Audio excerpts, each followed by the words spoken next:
ሰላም የቻናላችን ቤተሰቦች በያላችሁበት ሰላማችሁ ይብዛ እያልን በዚህ ቻናል አማርኛ፣ እንግሊዘኛ፣ ሂሳብ፣ ኦሮመኛ እንዲሁም ሌሎችን የትምህርት አይነቶች እናስተምራለን።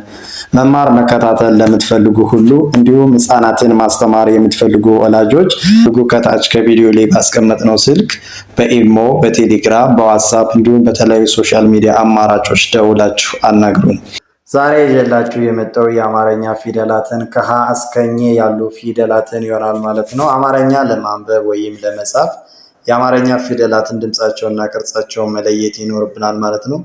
ድምጻቸውና ቅርጻቸው እንዴት ነው የምንለየው ካለ የአንደኛው ፊደል ከሌሎች ፊደል እንዴት እንደሚለዩ፣ የሁለተኛው ፊደል አሁንም ከሌሎች ፊደላት በእንዴትና በምን አይነት መንገድ መለየት እንደምንችል ጭምር እናያለን ማለት ነው። ወደ ያዝነው ወደ ዕለቱ ትምህርታችን ከመሄዳችን በፊት ለቻናሉ አዲስ የሆናችሁ ላይክ፣ ሼር፣ ሳብስክራይብ በማድረግ ቻናሉን ተቀላቀሉ። በየጊዜው የሚለቃቸው አዳዲስ ቪዲዮዎች እንዲደርሷችሁ። ወደ ትምህርታችን ስንቀጥል ይቺ ማናት? ይቺ ሀ፣ ይቺስ ሁ፣ ይቺ ሺ፣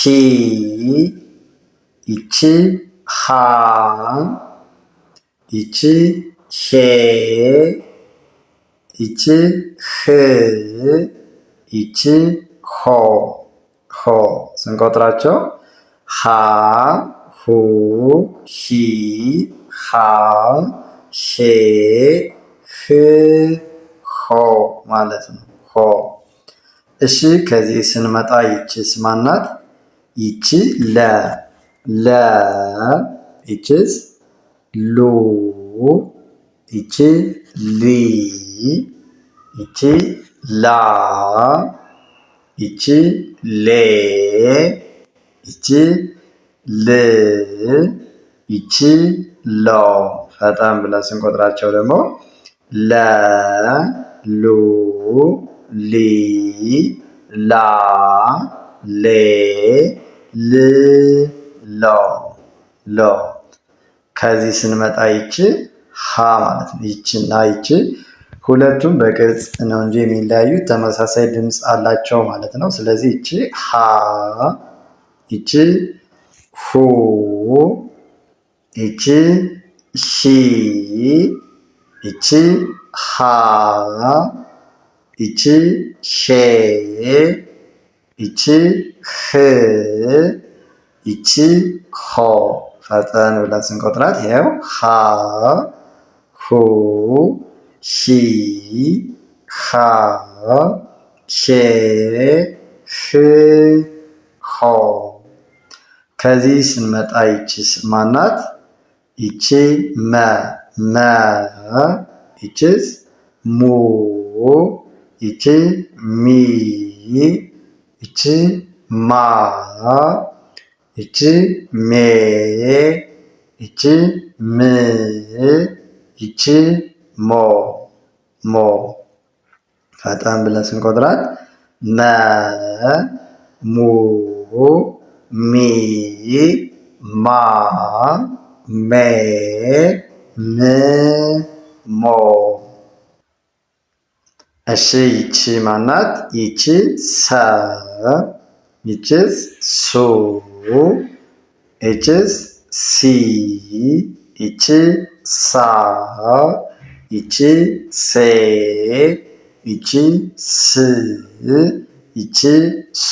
ፈጠን ብለን ስንቆጥራቸው ሰ፣ ሱ፣ ሲ፣ ሳ፣ ሴ፣ ስ፣ ሶ። አሪፍ። ፊደላትን በእንዴት እንለያቸዋለን ማለት ነው? ቅርጻቸውን የምንለያቸው አንደኛውን ከአንደኛው የምንለይበት የመጀመሪያ ፊደል የምንላቸው ወይም የአንደኛ ፊደላት የአማርኛ ፊደላት ሁሉም ፊደላት ምንም አይነት ነጥብ ወይም ቅጽል ከሌላቸው የመጀመሪያ ፊደሎች ናቸው ማለት ነው። ሁለተኛ ፊደሎችን ደግሞ ከሌሎች የምንለያቸው የሁለተኛ ፊደሎች በሙሉ ከጎናቸው ያው እንደምናያቸው ከጎናቸው ምን አላቸው? ከጎናቸው ቅጽል ማለት ነው። ከቀኝ ጎናቸው ቅጽል ካላቸው ሁለተኛ ፊደሎች ናቸው። ሁ፣ ሉ፣ ሁ፣ ሙ ምንላቸው ናቸው የሁለተኛ ፊደላት። ሶስተኛ ፊደላትን ደግሞ ከሌሎች ፊደላት የምንለይበት በምን አይነት መንገድ እንለያቸዋለን ካለ የሶስተኛ ፊደላትን የምንለያቸው እግራቸው ከቀኝ እግራቸው ዘወር ያሉ ወይም ሸፋፋ ናቸው ማለት ነው። ይሄው እንደምናያቸው በሱ መልኩ መለየት እንችላለን ማለት ነው። አራተኛ ፊደሎችን ደግሞ ከሌሎች እንዴት እንለያቸዋለን ካልነ የአራተኛ ፊደሎች አብዛኛው ፊደላት እግራቸው በስተግራ እንደ ላና እንደ ሀ የሚያጥሩ ሲሆኑ የተወሰኑት ደግሞ በቀኝ ጎናቸው ወደ ታች ወረድ እያለ ቅጽል ይኖራቸዋል ማለት ነው። የአምስተኛ ፊደሎችን ደግሞ ከሌሎች ፊደሎች እንዴት እንለያቸው ካልነ የአምስተኛ ፊደል መሆኑን አንድ ፊደል የምንለየው ቀለበት ካለው ወይም ክብ ካለው በስተቀኝ ጎኑ የአምስተኛ ፊደል መሆኑን መለየት እንችላለን ማለት ነው። የስድስተኛ ፊደሎች ላይ ስንል ስድስተኛ ፊደሎች ሁሉም ፊደላት በሚባል ደረጃ የሁሉም የተለያየ እንደ ፊደሎች የተለያየ ቅርጽ ያላቸው ወጥ የሆነ መለያ የላቸው ማለት ነው። የሰባተኛ ፊደሎች የተወሰኑት እግራቸው በስተቀኝ የሚያጥር ሲሆን የተወሰኑት ደግሞ ከላይ ከጭንቅላታቸው ቀለበት ያላቸው ከሆኑ ሰባተኛ ፊደላት ናቸው ማለት ነው። በዚህ መልኩ ካያችሁት የአማርኛ ፊደላትን ቅርጻቸውንም ድምፃቸውንም በቀላል መንገድ መያዝና መረዳት ትችላላችሁ። ከያዛችሁት ደግሞ ለማንበብ ወይም ለመጻፍ ቀላል ነው። ወደ ቀጣዩ ስንሻገር ይቺ ማናት? ይቺ ረ፣ ይቺ ሩ፣ ይቺ ሪ፣ ይቺ ራ፣ ይቺ ሬ፣ ይቺ ር፣ ይቺ ሮ። እስኪ እንደገና ፈጠን ብለን ስናነባቸው ረ፣ ሩ፣ ሪ፣ ራ፣ ሬ፣ ር፣ ሮ።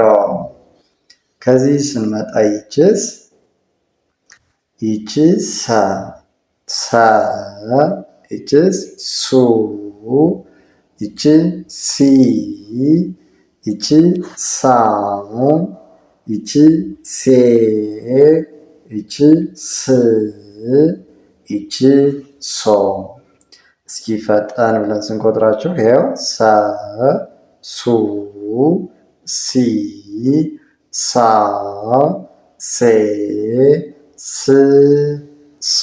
የአማርኛ ፊደላትን በቀላል መንገድ እንዲሸመደዱን ወይም እንድንይዛቸው በመጀመሪያ ቀስ ብለን እንቆጥራቸዋለን ማለት ነው። እዚህ ስንመጣ ይቺ ማናት?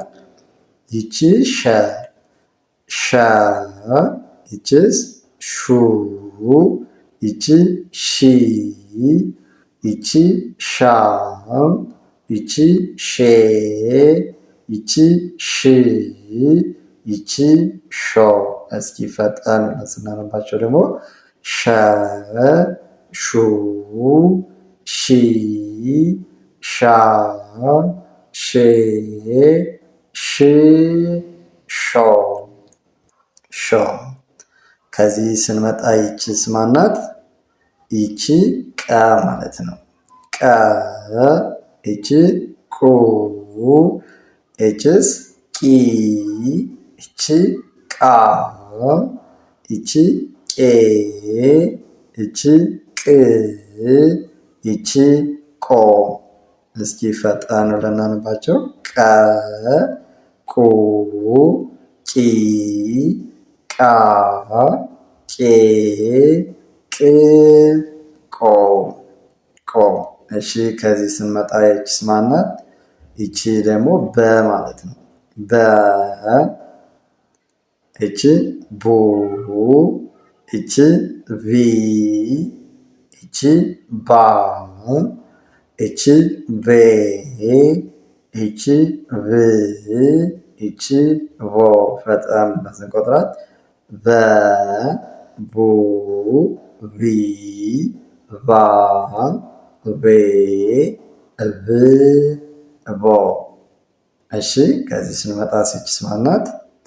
እሺ በቅድሚያ አማርኛ፣ እንግሊዝኛ፣ ሂሳብ፣ ኦሮምኛ እንዲሁም ሌሎችን የትምህርት አይነቶች በኦንላይን ከሀገር ውስጥም ሆነ ከሀገር ውጭ ሆናችሁ መማር መከታተል ለምትፈልጉ በቅርብ ቀን ጎበዝ አንባቢ ጻፊ መሆን እንዲችሉ አድርገን እናስተምራችኋለን። ከታች ከቪዲዮ ላይ ባስቀመጥነው ስልክ በኢሞ፣ በቴሌግራም፣ በዋትስአፕ እንዲሁም በተለያዩ ሶሻል ሚዲያ አማራጮች በመደወል አናግሩን። ጎበዝ አንባቢና ጻፊ መሆን እንዲችሉ አድርገን እናስተምራችኋለን። ህጻናትንም ማስተማር ለምትፈልጉ ወላጆች ሁሉ ህጻናትን አቀላጥፎ ማንበብ መጻፍ እንዲችሉ አድርገን እናስተምራለን። ወደ ትምህርታችን ስንቀጥል ይቺ ማናት አላችሁ? ይቺ እበ ካላችሁ በትክክል እበ፣ ይቺ እቡ፣ ይቺ እቢ፣ ይቺ እባ፣ ይቺ እቤ፣ ይቺ እብ፣ ይቺ እቦ። እስኪ እንደገና ፈጣን ብለን ስንቆጥራቸው እበ፣ እቡ፣ እቢ፣ እባ፣ እቤ፣ እብ፣ እቦ። እሺ ከዚህ ስንመጣ ይቺስ ማናት? ይቺ ተ፣ ተ፣ ይቺ ቱ፣ ይቺ ቲ፣ ይቺ ታ፣ ይቺ ቴ፣ ይቺ ት፣ ይቺ ቶ። ስንቆጥራቸው ተ፣ ቱ፣ ቲ፣ ታ፣ ቴ፣ ት፣ ቶ። እሺ ከዚህ ስንመጣ ይቺ ማናት? ይቺ ቸ፣ ይቺ ቹ፣ ይቺስ ቺ፣ ይቺ ቻ፣ ይቺ ቼ፣ ይቺ ች፣ ይቺ ቾ። ስንቆጥራቸው ፈጣን ብለን ቸ፣ ቹ፣ ቺ፣ ቻ፣ ቼ፣ ች፣ ቾ። እሺ ከዚህ ስንመጣ ይቺ ማናት?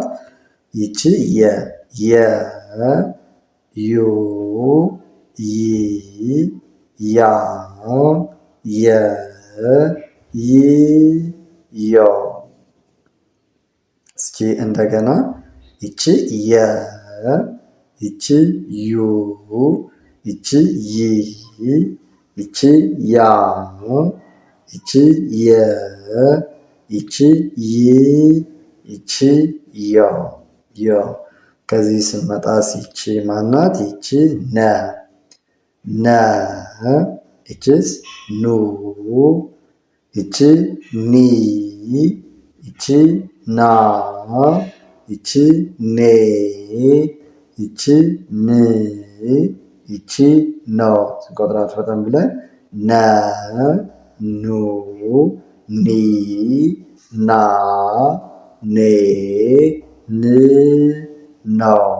እሺ አማርኛም በዚህ መልኩ ካያችሁት በቀላል መንገድ ይዛችሁ ማንበብ መጻፍ ትችላላችሁ ማለት ነው። አንዱ ፊደል ከአንዱ ፊደል እንዴት እንደምንለየው መርሳት አይኖርብንም ማለት ነው። የመጀመሪያ ፊደሎች ምንም አይነት ከጎናቸውም ሆነ ከእግራቸው ቅጽል የላቸውም ብለናል። የሁለተኛ ፊደሎች ምን አላቸው ብለናል? ከጎናቸው ቅጽል ካላቸው ሁለተኛ ፊደል። ሶስተኛ ፊደላት ደግሞ ከታች እግራቸው ዘወር ያሉ ወይም ሸፋፋ ናቸው ማለት ነው።